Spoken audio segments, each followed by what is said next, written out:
Let's go, girls. Come on. From New York City to Los Angeles, Powered Up with Beck and Franklin is giving women of all ages permission to live the life they've always dreamed of. Why live in black and white when you can choose the brilliance of 3D and Technicolor? Each week, Sandra, Beck, and Linda Franklin and their high-powered guests will be here to cheer you on, to share their challenges, their successes, and what they've learned along the way. It's all about women supporting women. The stories and practical tips on sex, beauty, money, and so much more are designed to help you reconnect to the powerful woman you are. Fabulous knows no limits. Now it's time for you to expand your boundaries. Here are Sandra Beck and Linda Franklin. Hey ladies, this is Sandra Beck and I'm here with Linda Franklin and we've got a great guest today. We're going to be visiting with Tara Janelle Walsh. She's written a book called Soul Courage, but before we bring her on, Linda, we were talking earlier today and our audience didn't have a chance to listen to us about what happens when your heart opens and your spirit starts connecting, and in my case it started connecting the dots. Well, I've been doing this heart healing meditation now for, it keeps like about 5 months, and I do it every day and I don't miss. And I'm starting to quiet down, and when you quiet down and listen to what really counts, and that's that little piece of soul that's in each of us, just silly things. I was looking for a key, and I tore New York apart. I tore Connecticut apart. I couldn't find the key. And just before we left on Sunday, I was doing that meditation in Connecticut, and I said, hey guys, please help me find those keys because it's really driving me crazy. And then I forgot about it. We went out into the car, and I thought I had looked in the glove box of the car we were taking home, and I started to rifle through it, and I didn't find them. And then I went deeper and deeper, and then at the very bottom of the glove box, there they were. So I said, "This is no accident." I really believe they helped me find the keys. Well, definitely they did, and it starts with little things like that, and then it multiplies. What Linda's talking about, her heart meditation, both of us use Dr. Joseph Gallenberger's meditation CD. So if you Google, Gallenberger, there's not a whole lot of Gallenbergers out there. You can see these meditation CDs. We had him as a guest, a couple years ago, and I fell in love with his Liquid Luck and his Abundance waterfall CDs. I really do credit them for bringing my anxiety level down so that I could focus on my business and really grow it to the best of my ability. And Linda's talking about his heart meditation CDs. He's got 2 of them, a red and a blue one, right? Yeah, one is Healing Heart and one is Heart Abundance. And I'm gravitating to the Healing Heart because I believe that my heart needs to be healed. And when we'll go into this later when we get Tara on, because that's part of it. It's about healing the heart. That's a big piece of coming to terms with who you are and what you are and just allowing. But it's really funny. So that's Joe Gallenberger. But when I got Tara's book, and I didn't get it until yesterday, so I haven't gone through it completely, but I've started. And then I noticed in the dedications that she dedicated to her father, who is Neil Donald Walsh, and I didn't know that. But when I left Wall Street, one of the set of first books that I read after I left Wall Street was Conversations with God. I read all of them. I loved them. And I was so intrigued that he had a workshop in Miami very shortly after I finished 1 or 2 or 3 of the books. And I hopped on a plane and went down to Miami for, I think it was a 4-day workshop, and I got and I just loved it, and it's like, and then I got the CD of all the songs that they played at that workshop and I pull them out every once in a while and listen to those songs because they're so inspiring, and it's funny how it all comes full circle. And here's his daughter on our show. I love that. But you know what's cool about him versus her, and you know, I don't mean any disrespect to Tara's dad. I think he's a great guy, but she has her own voice and her own very simple way of putting things. And one of the things, that I read, you know, when I was reading her biography, it says, knowing this is one thing, knowing how to do it is another. Yeah, we've all heard that a million times, but she goes on to say, there are no schools offering courses in soul connection and in teaching how to express ourselves from a state of being that arises far beyond the limits of the mind. That really resonated with me, Linda, because you know me, I am all about the egghead. I am, egghead university, egghead. And the hardest thing for me, once I connected it, I became much more successful. But it was really hard for me to connect the egghead with the soul head, to kind of get those in sync, because to me, they felt like mutually like non-existent. Like I would go to church and I would pray and I would meditate and do my things. And that was like one part of my being. Then I would go out into my egghead world and my egghead job with my egghead, kids and everything. And it was egghead. And to integrate those two was really hard for me, because I think the egghead part of me had pushed the other part of me, the state of being, down so far. Especially because of the nature in which I was educated and how I was educated and where I was educated, there was a complete discounting of that being part. Well, I think we all have to learn how to sort of turn off our eggheads and start to listen to other messages, because if the egghead is talking at you all the time, you won't hear it. And to me, when the egghead is talking, life gets very complicated. And when you turn that off and try to listen to the real messages, then it gets a lot simpler, a lot sweeter. You see, for me, and I started to read Tara's book, and I like it very much because it's simple. I like simple. I'm a simple girl. I like simple things. I told you I went to see, who did I go to see? Neil Donald Walsh? Chopra. No, Chopra. Deepak Chopra. Oh, Deepak, yeah. He was at ABC Carpet here in New York City a couple of weeks ago, so I went to see him, and he had a yoga master with him. And, he's talking us the same message, a good message. It was, the hidden benefits of yoga. But, when you start to get into all these, different Buddhist long word terms, and then all of the goddesses and everything, and it gets to be a lot, and I kind of turn off because it's not simple, but that's why I like the Conversation with God book. That's why I like this book. That's why I like Gallenberger's and several others that I've read, because if it's just simple and it's direct, then I get it. When it gets too complicated, they lose me. Well, not only do they lose you, but there's like a trust factor, and that's the one thing that, if it doesn't compute in my head, it's really hard for me to trust in my heart. And then, like, here's the funny circular thing that happens with that, because I worked with some people who are very, very close to Deepak Chopra. And what I found was, at no point did this group that I was working with ever ask me, how did you know that? Or how do you know this? How do you?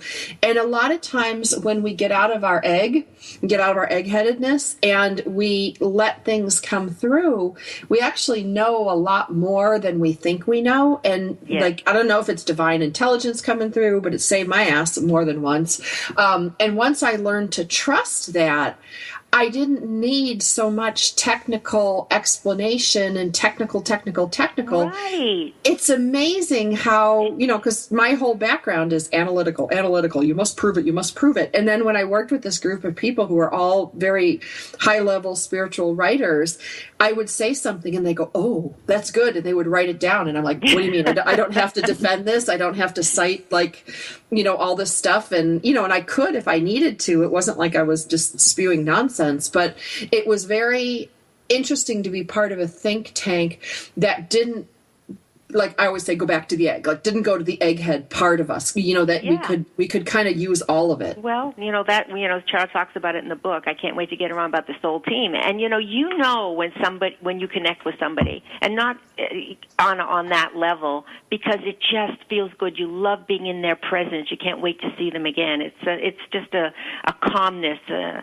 My trainer Fred, and who has become a very dear friend. When I'm with him, I could come into and be all hepped up and great, and then when I say, it's like a deep breath. I just calm down, and it's so lovely being in his presence. Well, and I think that goes for not only the people around you, but the people you work with. Over the last 2 years, Linda, you've seen me do this. I've turned over my company. I have a very different client base. I still have some of my favorite longstanding clients, but I got rid of a lot of clients that, they would just the name on a message sheet would just start my teeth clenching and my neck would get tight. Now, they could have called to wish me a happy birthday for all I know. But, I realized that I used to think, well, if somebody looks good on paper, they're a good client to work for. And what's happened since I've become more heart open is that, or allowing my heart openness to have a say in my world, is that if a client doesn't feel right, that's enough for me. And that's a big deal for somebody who's, a business major and, has her checklists and her spreadsheets and her checks and balances. Absolutely. And it works almost every single time, and if you force it and go to the person that makes you cringe, you usually have very, very bad experience, and it's for both of you. For both of us. And, it's like the person that I don't want to take on as a client ultimately always becomes the person that everything goes wrong anyway.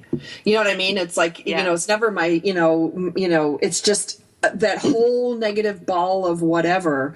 I've learned to listen to it, respect it, identify it, and realize, you know what? I don't have to defend my thoughts. I don't have to defend my choices. For crying out loud, I'm a sole business owner for that reason, But it's learning to trust. I think trust is a big part of Tara's book, with Soul Courage. You've got to trust yourself. Yes. Yeah. All right. Well, I should take us to commercial break. I trust you'll let me take us to commercial break.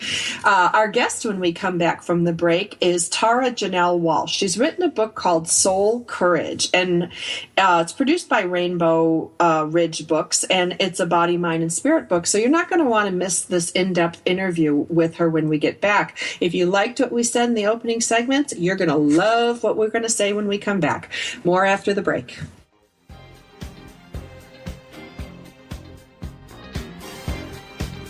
We've got lots more Powered Up with Sandra Beck and Linda Franklin after these messages.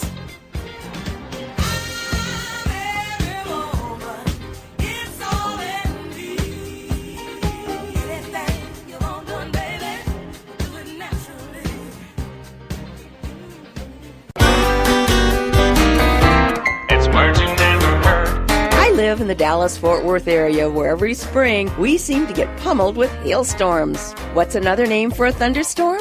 A cockeyed bob. The Guinness Book of World Records states the largest known hailstone in U.S. history was over 7 inches in diameter. That's almost the size of a soccer ball. The famous hailstone was found in central Nebraska in June 2003. But if we think the hail's bad here in Texas, I guess it's better than living in parts of Africa, where they average 130 days of hailstorms each year. Other hail-prone areas include India, Russia, China, and Italy. The Aussies call hailstones drift ice, glazed frost, pancake ice, and frost flowers. I wonder how they measured hail before the invention of the golf ball. It's words you never heard. I'm Carolyn Davidson, and you can have fun challenging your words you never heard vocabulary with my free app, Too Funny for Words. Have you heard? The pages of American Patchwork and Quilting magazine come to life on our new weekly online radio show, American Patchwork and Quilting. Join Pat Sloan, our blogging and quilt designer host, as she talks about the latest trends, ideas, and inspirations. Her guests include quilt pattern designers, authors, quilt shop owners, and our editors, all quilters, just like you. Call in with your questions. Get quilting tips from industry experts. Learn about free patterns. Hear behind-the-scenes stories from our magazines, American Patchwork and Quilting, Quilt Sampler, and Quilts and More. Get the scoop on free stuff and find out more about the best independent quilt shops in North America. To listen to a live show, tune in Monday at 4 p.m. Eastern. Just log on to allpeoplequilt.com/radio. To hear past shows, go to iTunes and search for American Patchwork and Quilting Radio. We hope you'll join us because we know that quilting changes everything.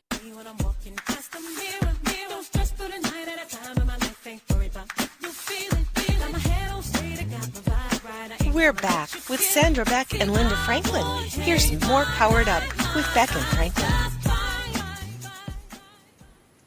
Hey, ladies, this is Sandra Beck, and I'm here with Linda Franklin. And as promised, we're visiting with Tara Janelle Walsh. She's written a book, Soul Courage, Watch What Happens. So that's going to lead me to the first question is, what happens after people have read your book?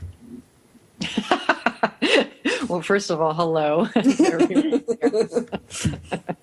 Well, we've got to, if I can't ruin the end of this story, you've got to watch what happens. You've got to see for yourself. Actually, it's more of an experience. Spoiler alert. Well, but I think it's important that, like when I look at buying a book, I get lots of books from publishers, Tara, Linda does too. And we go, okay, what am I going to get from this book? And some of the things that I think of right up front are really simple spoken, because some of these books that we've reviewed, Linda, like a couple of them, oh my gosh, I've had to scratch my head and read the same paragraph 6 times just to figure it out, and then I end up stopping the book. But your book, I think, is a very simple map to finding your soul courage. That's how I would describe it. What about you, Linda? No, as I told you before, simple means a lot to me, and yes, and I think you have to have a little bit of a background in what really matters and who we really are. But Tara starts off with that, and listen, I mean, if we could all just believe that that we were spirits having a human experience, the world would be a very different place.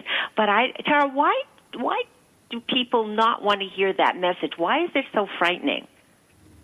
To hear the message that we are all souls in physical form? Is that the message? Yeah. I don't know why that's frightening. I think possibly because we would be held more accountable by ourselves for taking life more seriously or being, I'm not sure why. Maybe people have just grew up with such different things, that generational pass down that people have told them that it's a shock, or I bet there's a multitude of reasons. It's scary. They can't understand it. The non-understanding of which makes them like, I don't know. What would be your answer?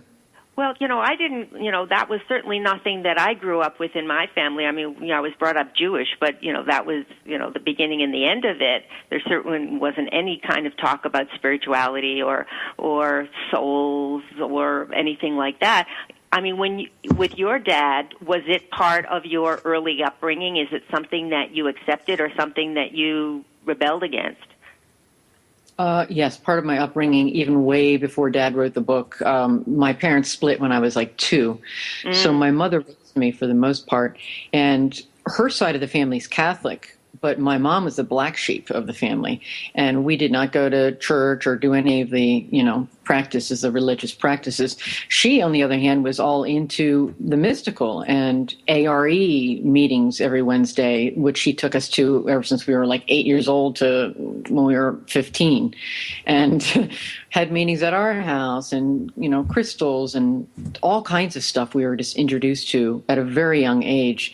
So my mind was already open and fertile and ready. And then when Dad's stuff came out, it wasn't like, oh, yeah, I know that. Of course, I was blown away. But so much of it I was already ready to hear. Were you shocked when he came out with those books? I mean, he told he told the story that he was homeless and and he was ready to just chuck it all in, and all of a sudden he's writing. But it's not him. I loved it. I loved it. Yeah, I was proud of him, and also very much like, what? You didn't tell us any of this. Wait a minute.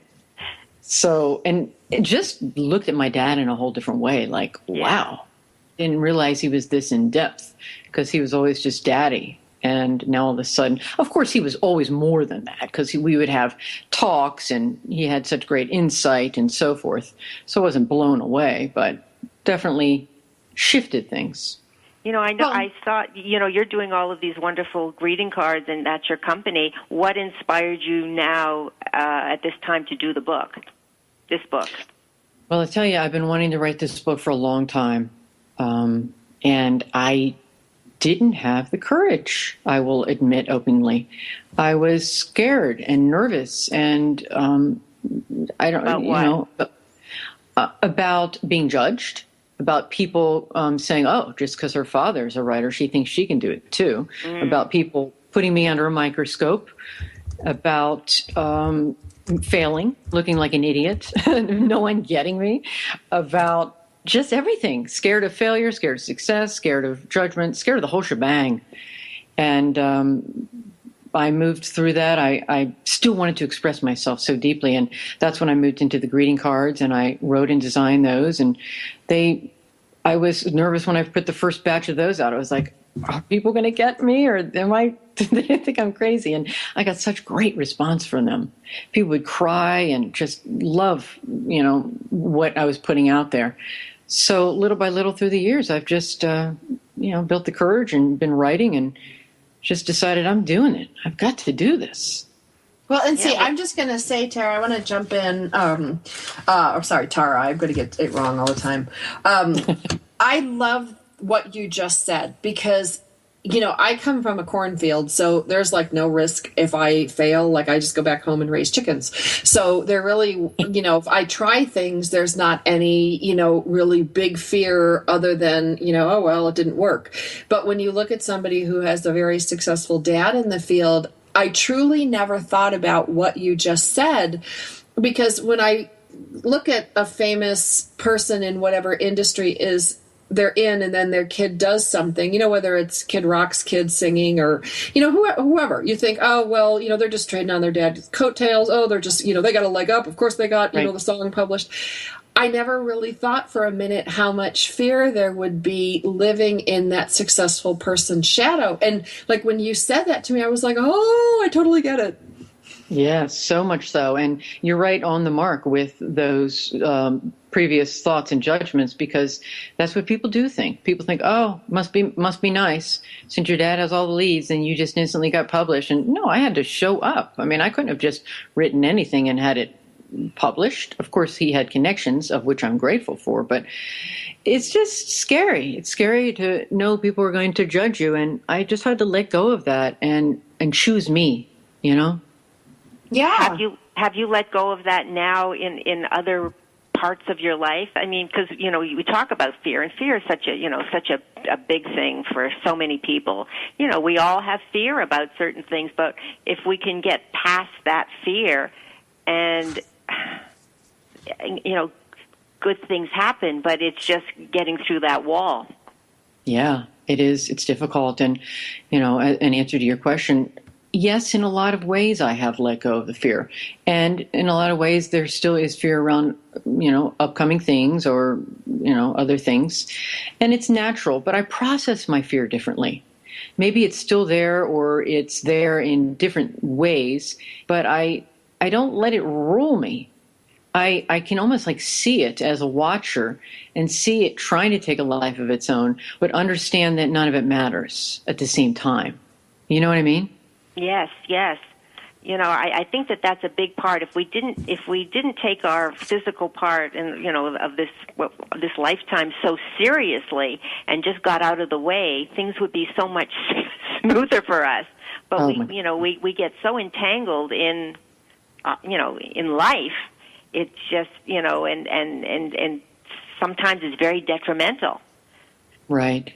I know we can't be on a mountaintop, you know, meditating all the time, but, you know, it's just you think about things differently, I think, when you get into this place. And I think that just thinking about things differently and recognizing something that you're doing, but then coming back and say, holy cow, this really, you know, in the long run, this really doesn't even matter. Exactly. And I'm going to do the best I can do. Well, see, and I'm going to buzz in now since, we're talking about spirituality and we did mention, Catholicism and Judaism. I have to buzz in and say, as hokey as it sounds, one of the things that has helped me so much in my life with the wrangling of fear, because we always have it, but are these passages that I memorized as a little girl from the Bible. I was raised Christian and with a Protestant dad and Baptist family. So, you name it, I got Christianity thrown at me one level or another. But when I went through challenges in my life, like my divorce or the death of my mom, I was really thankful to have those passages to hold on to. I was really thankful for my prayers, my rote memory prayers, because they got me through so much. Like sitting in the courthouse, waiting for the judge to rule, nervous as a cat. And I just kept saying, with God before me, no one could be against me, with God before me, or sometimes I'll say the Hail Mary if I'm really stressed at night and I can't go to sleep, or the Our Father. And, there's some value in these rituals, huge value for me. I'm not saying everybody needs to convert, but one of the things that organized religion does give us is some of these technical tools that can help you mitigate fear. So there's my plug for organized religion. I'll shut up now. Okay. Well, when we come back from the break, I want Tara to talk about, exactly what is soul courage. What does it mean to be, soul courageous? And, it's easy to say, but how do we get to be that way? What are the steps to getting to that place where, you really recognize who you are, recognize your soul, and sort of live the life that you were meant to live? Great. That works for me. I'm just so glad I'm getting my head blown off for supporting organized religion, because that's a hard thing to say these days. I think, people get a bad rap out of it. But I'm of the mind, guys, that I love everything I've been exposed to on this radio station, and all these different guests we've had on, Linda, including, our guest today, Tara Janelle Walsh, and her book, Soul Courage, because at every turn I've picked up something new and it's enhanced my life and made it better. So for those of you who are like Linda and I, and we're perpetual students in life who want to pick up Tara's book, the book we're talking about is Soul Courage. Watch what happens. I know I'm going to tease her all show about that. Watch what happens.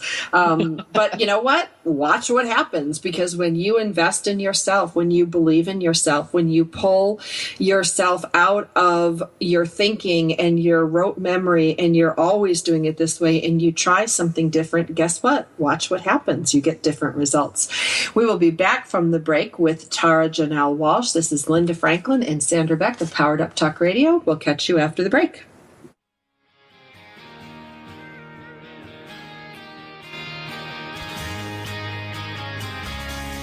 We've got lots more Powered Up with Sandra Beck and Linda Franklin after these messages. This is for all you girls about 42.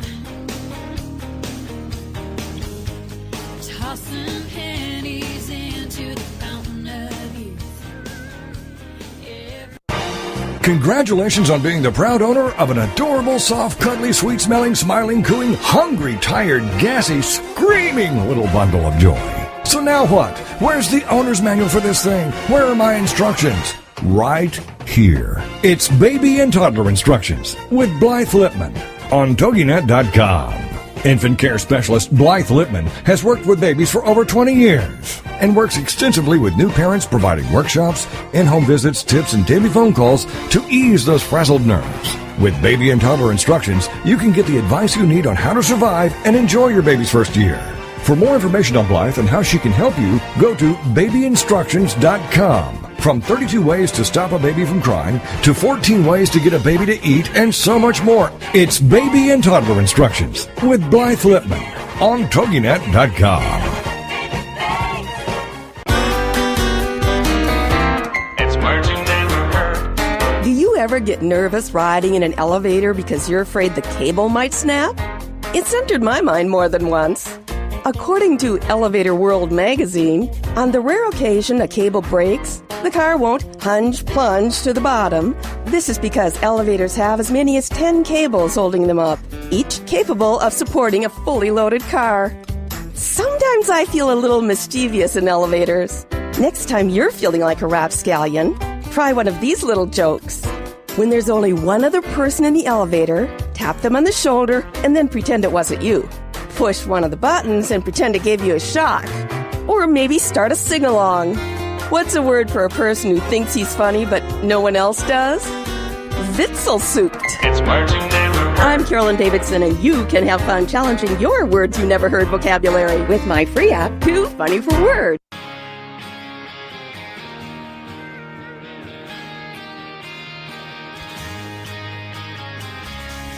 We're back with Sandra Beck and Linda Franklin. Here's more Powered Up with Beck and Franklin. This is for all you. Hey ladies, this is Sandra Beck and I'm here with Linda Franklin, and for those of you that listened to the first segment, you're going to know I have not let Tara Janelle Walsh off the hook. On her cover, it says, Soul Courage, watch what happens. So we're going to take another whack at it, Tara, and I'm going to ask you, so what happens after people read your book, or what do you hope will happen after people read your book? Well, yes, and I was just saying during the break, the reason I didn't give the answers because something different might happen for each person. But what happened for me was I experienced life in a new way.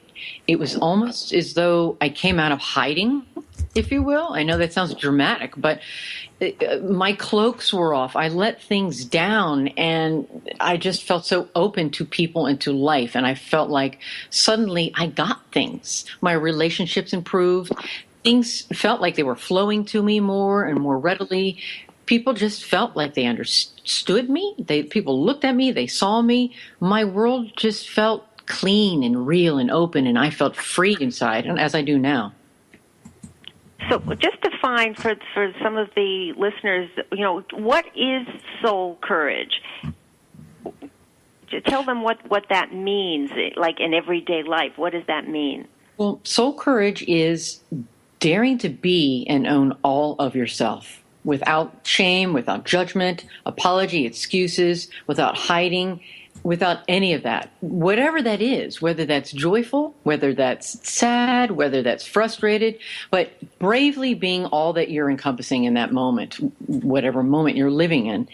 And the cool thing is that everyone has courage. Everyone has soul courage, but it's different than being courageous. So having soul courage and being courageous are two different things, because courage is like courage and hibernation, having soul courage. It's just there. It's within us. When we're little, we're born with it, but it's just asleep until it's activated. And when we activate soul courage into courageousness, that is when we find our freedom. That is where we come out of hiding. And I talk about how I did that. Well, tell us how you did that. Tell you guys how I did it? Yeah. Okay. Well, are you interested in hearing my story or just the formula I found? All of it. All of it. Oh my God. How much time do we have? Then we got another 20 minutes, 25. I'm rubbing my hands together. Well, I was at a totally low point in my life. I'm sure a lot of listeners have been there, and I didn't know what to do with myself anymore. I had an eating disorder that was spiraling out of control for 7 years plus, and it turned into severe depression. And my sister came, and I was living in Denver at the time, and she came and rescued me. She just showed up at my doorstep and said, "Pack your bags. We're going to Johns Hopkins in the morning." And I was like, "What?" And yeah, it wasn't an option. So they took me to the hospital, and I got all kinds of treatment, quote unquote, in there. It was a very interesting experience. But it wasn't until I left the hospital a couple months later that I really felt my true healing began, because something bizarre happened. It was as though I was being released into the world in a new way. I don't want to say for the first time, because that sounds way dramatic, but I always make this comparison. Have you ever been to a matinee in the middle of the day that's like a long movie? Like, remember when those long movies were out? I can't think of any, but 2-3 hour movies. And you step out afterwards. It's like 2 or 3 in the afternoon, and it's bright daylight out. And you've just been entrenched in a story in the dark for hours. and zoned in. And then you're just kind of thrown out into the light and into all the stimulation of the noises and the energies of all a variety of different people. And it's like, it's that feeling of being submerged into a new space where you're just trying to like really re-grasp yourself. It's almost surreal. Well, it felt like that 100 times over. And I started to experience interesting things. I could feel other people's feelings. I noticed that people, more importantly, were doing what I had been doing for years. They were numbing their feelings out. They were numbing a lot of their life out. And I saw this so blatantly. It was just so interesting. I was like, oh my gosh, half the world is hiding. Yeah. And everybody's so busy, and because they're afraid to stop being busy and being by themselves, because I don't know what the fear of that is, but that's why everybody's running around like chickens with their heads cut off. That's right. Exactly. That's right. And the slowing down and would give us the opportunity to feel who we are in that moment, and to actually feel our feelings and feel the energy and the presence around us. And that it was the first thing that I realized is what helped me to move into courageousness, is to take my courage and move it into courageousness, to actually stop and feel, which I started doing automatically after I got out of the hospital, because I was whatever. I almost said reborn. Now I'm laughing at myself. I'm like, that's really dramatic. But I felt just freshly activated. And though I just started feeling, and not in a way where it was like, I'm sitting there meditating or crying all the time, but I started allowing myself to have experiences instead of, like you were saying, running around, being busy all the time, or hiding behind what I call resistance techniques, which they can be anything from food, is what mine was at the time. Mm-hmm. Alcohol, drugs. It could just be overworking, or as weird as it sounds, it can even be over Facebooking, or the people that are addicted to their phone every minute, they're just like, well, hold on. And it's like hiding behind this, It's like, it's a numbing device. It is. It is. I'm just going to go back. I just want to go back and say, I want to give you permission to say born again, like I was born again, because I think any of us that have gone through trauma or gone through addictions or gone through addictive behavior, even, if it's not, inpatient or, there's many times in our life that we emerge from a shell, like the tried and true, chrysalis turns into a butterfly kind of thing. Right. But I always jokingly say I molt. Like, I molt and I let all the other stuff fall away that doesn't serve me. I keep the good stuff and I go on and I molt like every 10 years. I think I'm on my 4th molting. And, molting sounds gross. Born again sounds good, But I think it's okay to say that because we do really reinvent ourselves. We really do. If we believe that we're a soul here enjoying a human experience, what's the point? Like, we're not just here, having a human experience to struggle with an addiction or to, participate in an earthquake. These are not fun things for us to participate in. So there's a reason we're learning something, we're growing, we're doing. So, I just wanted I wanted to congratulate you and commend you on writing some work about things that are very painful. Somebody, one eating disorder person to another. It's very intimate when you write about the things you're doing, either in recovery, after recovery, part of your continuation, you name it. It's a very intimate process. And given the fact that you have such a famous father in this genre, that to me says like you have uber soul courage, because that's tough. I mean, you talk about things that were very challenging for you, which we don't really do as a society. Yeah, but you know what? When we do, guess what happens? Freedom! What did you say? Freedom? Yeah. Freedom! Yeah, and connection and closeness to other people. Could people like you step up and say, I know how you feel. I had the same thing, or I'm experiencing something with the same feeling with something different, or maybe they don't even know how we feel, but they're there with compassion. And that was how I discovered, I was talking about how I moved in courageousness. Feel was the first aspect. And the second aspect was express. What I discovered, actually, to just give it an overall thing, was what I now call the sacred formula, which is feel, express, connect. And when we have the courage to feel our feelings fully and express them to either ourselves, to the person we're with, or just to the universe, just express them, get that energy out of our body, that I believe is where the connection is where the understanding is, the connection to the divine, the God of our choice, the connection to our souls, the connection to others, just that overall feeling of like, I get it. Oh, I'm just going to, okay. I just want to say something, Linda, that I'll let you go. But Sure.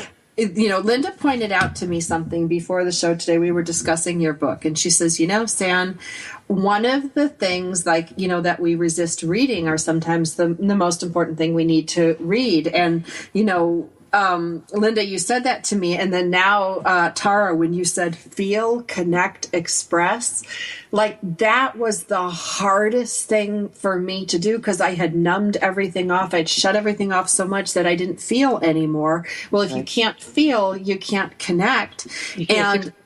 I'm sorry. Yeah. It's feel, express, connect. Go ahead. Right, feel, express, connect. Right, you can't, if I don't feel anything, I can't express it. And there were times, Tara and Linda, you know about that period of time with me, I felt like I had nothing to say, which is really funny that I'm on the radio now. But at the time, I couldn't feel anything, Tara, so I couldn't express myself, and therefore I couldn't connect. And I really built this big fortress around me. And I think, you're definitely onto something here. Yeah, sure. That's exactly it. And that's what we do. We build fortresses. So in one way or another. And it's just so interesting to me when I discovered that, how I saw so clearly, I want to say, so much of the world doing that. I was just and it broke my heart. It really did. And that was one thing that got me to build the courage up to just share my story. Well, I am really glad you did. I need to take us to commercial break. We are visiting today with Tara Janelle Walsh. Her book is Soul Courage and Watch What Happens. And now the fun thing about this book, it's a very, very pretty purple cover. And if you could see it, when I push the cover back and forth, it glints in the gold. So if you like pretty books that are different and unique, you can see it shine. I'm sitting here flipping it back and forth in the sun, because quite frankly, if I'm reading a book on soul courage, I want it to be inspiring, and the gold on the cover is really a whole lot of fun and very inspiring. You're going to want to check out her book, Tara Janelle Walsh. She's going to come back after the break, and Linda and I are going to talk with her. Her book can be found with Rainbow Ridge Books, Body, Mind, and Spirit Department for $16.95. We've got lots more Powered Up with Sandra Beck and Linda Franklin after these messages.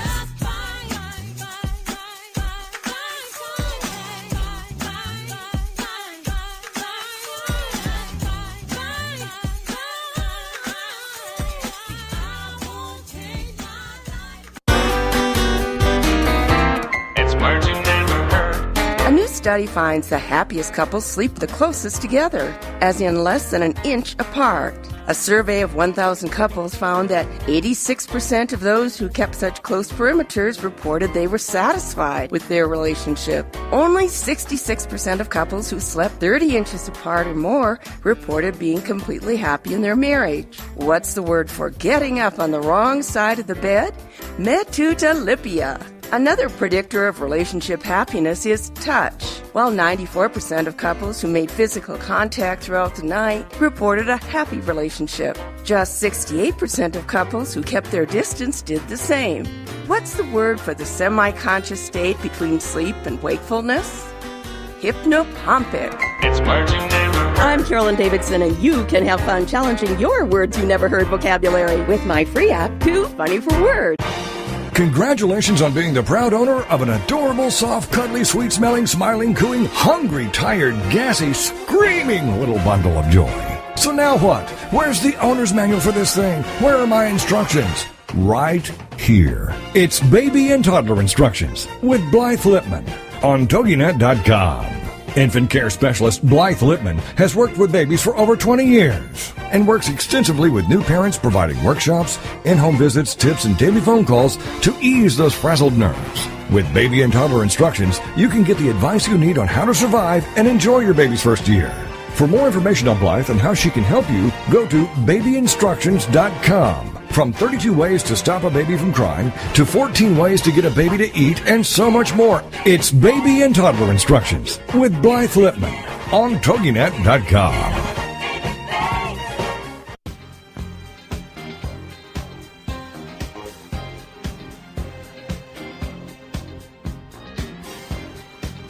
We're back with Sandra Beck and Linda Franklin. Here's more Powered Up with Beck and Franklin.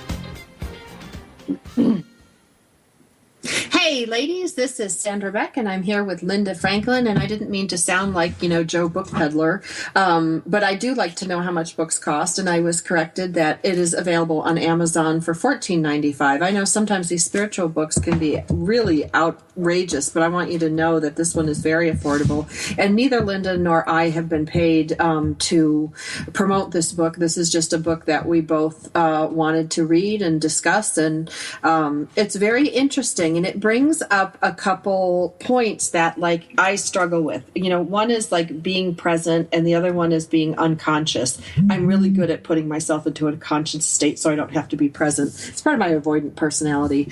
But a lot of people are truly unconscious, and it makes it very hard once your heart gets open and once you kind of ratchet up your soul courage that you can step forward into, a better life for yourself, both for your family, your friends. I think anytime you do soul work, you really elevate everyone around you. There's no downside to soul work. But it makes being around unconscious people really difficult. Linda, you know a little bit about that. No, I do, and so I've shed a lot of, since Wall Street. I've shed a lot of friends, and I don't mind. I like being by myself, and maybe I like being by myself too much, but it's just it's just who I've become, and I have no problem with it. I want to ask Tara about her sacred formula. Tell us about the sacred formula. Well, the sacred formula, again, is feel, express, connect.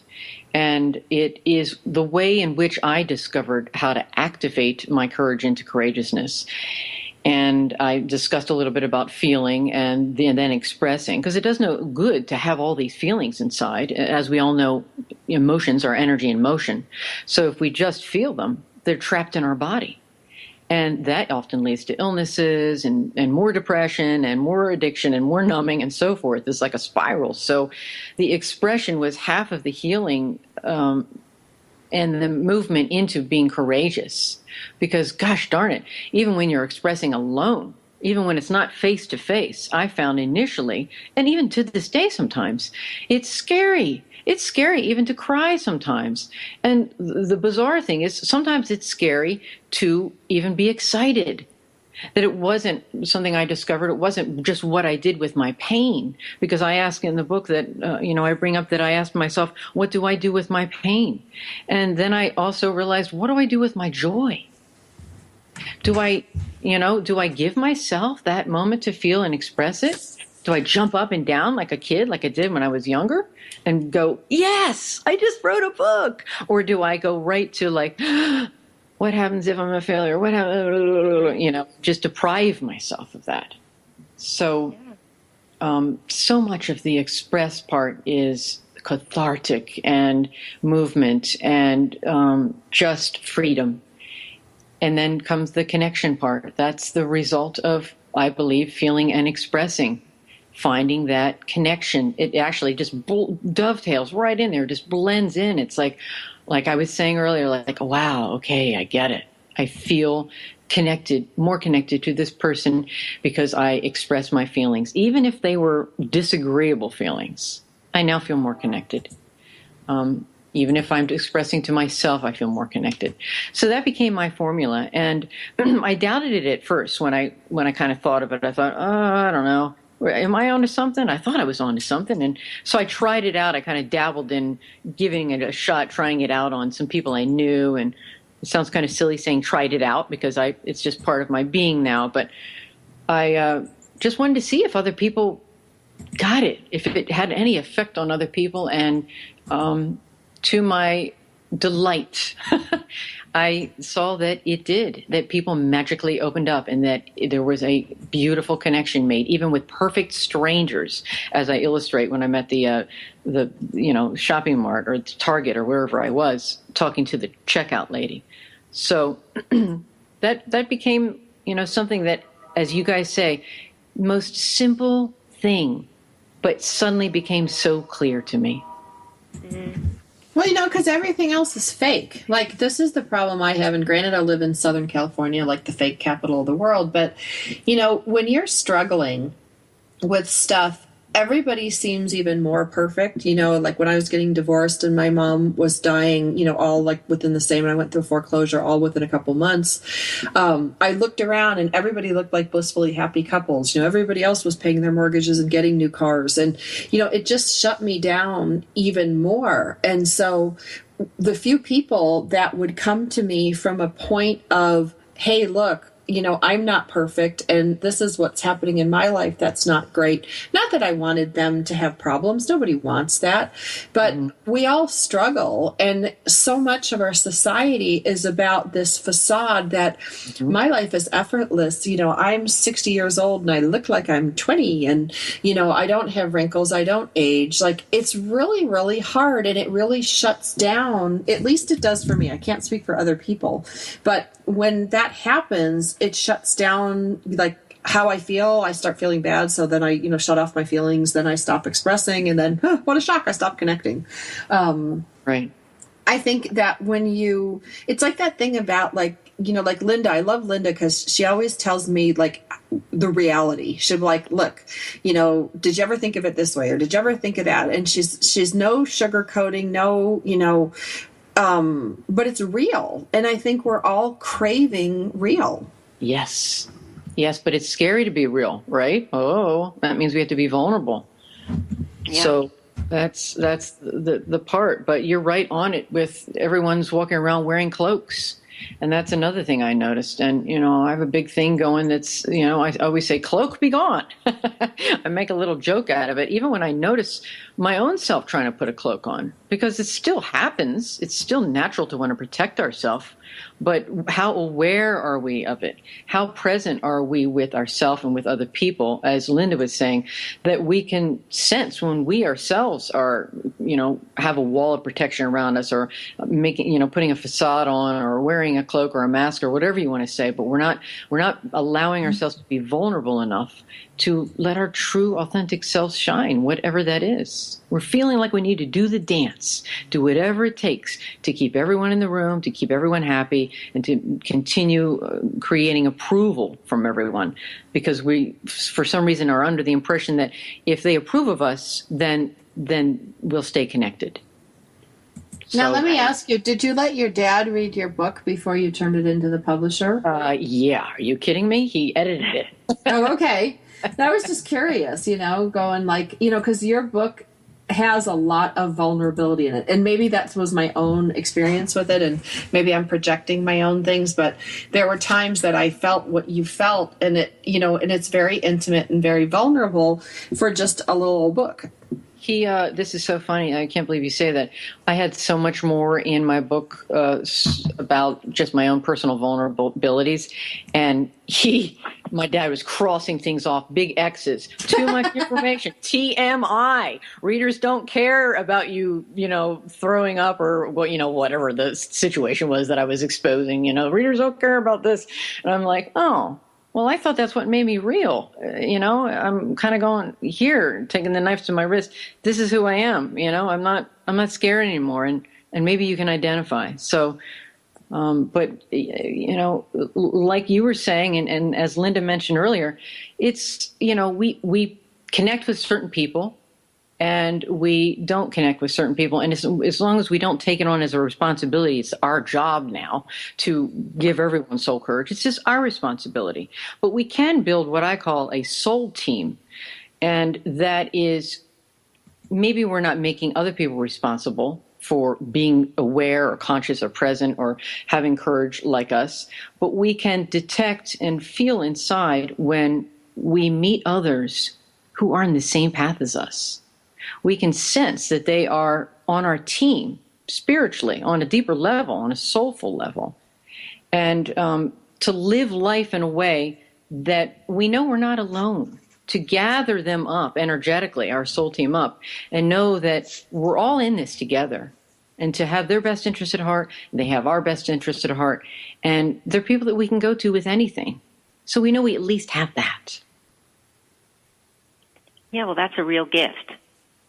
Do you find that you know it automatically, or sometimes you meet a person and your first impression might not be what you end up thinking about that person? You have to sort of get through a layer. Yeah, and I think that's because they may have had a cloak on. And once you warm up to them, it melts off. It kind of falls off the bone. And then you're like, oh, there you are. I can see you now. That kind of thing. You can feel them. No, and people want that. People are yearning for that. They're hungry for that, and it's such a gift when you find somebody that you can really connect with. It's beautiful. Yeah, and I found that and I wasn't doing this for this reason, but I found that the more I showed up like that, the more it gave others permission to show up this way as well. Yeah, it was like transparency is a big word. Yeah, what's a big word? Transparency. Oh, yeah, absolutely. Yeah, because I work with female veterans, and when you come in and you're honest about who you are and what you are and how you can relate in certain ways, but certainly not. I've never been a veteran. I've never been to a war zone, but they know that you're real and they know that you're empathetic, and it means a lot. And it feels safe, you know. Safe is a big word too. Yes, safe.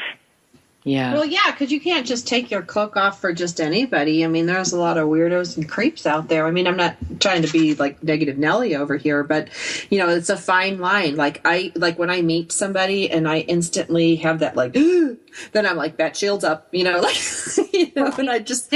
That's interesting you say that, because I think there's a difference between putting a cloak on or a mask on or facade or a wall of protection or having boundaries. Because I generally have my cloak off for almost everyone. There are times when it pops in and out, and I have check-ins with myself. But for the most part, I'm pretty free and open. What you see is what you get. But I do have very strong boundaries. Yeah, which that's important. Story.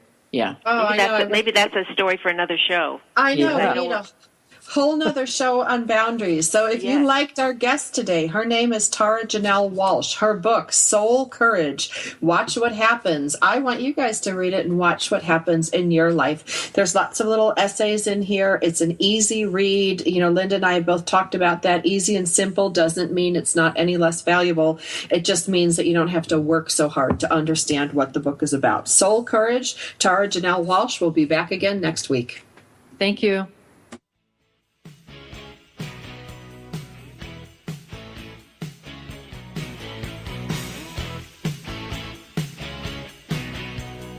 We're so glad you joined us for Powered Up with Beck and Franklin. Sandra Beck, Los Angeles-based single mother and technology company owner, knows what it's like to be fit, funny, and fantastic in your 40s. Linda Franklin, a New Yorker with a successful marriage and promise